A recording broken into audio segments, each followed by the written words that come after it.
Au cours de la dernière saison de chasse, il y a eu 10 accidents en Dordogne. Pas de victimes humaines, mais 4 chiens et un bovin ont été tués et 4 voitures ont été touchées par des balles perdues.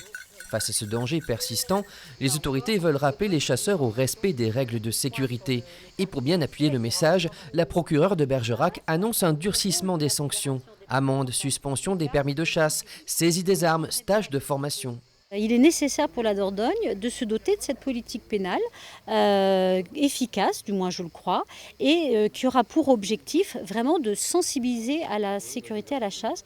Par exemple, il est strictement interdit de circuler dans une voiture avec un fusil prêt à tirer. L'arme doit être systématiquement déchargée, démontée et rangée dans son étui. Pour faire respecter ces règles, l'État dispose de la gendarmerie et de l'Office français de la biodiversité qui agit comme une police de l'environnement.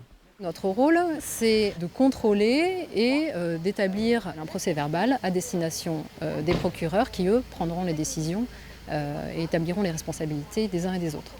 L'Office français de la biodiversité dispose de 17 agents en Dordogne pour 17 000 chasseurs recensés, une population en baisse, contrairement aux sangliers.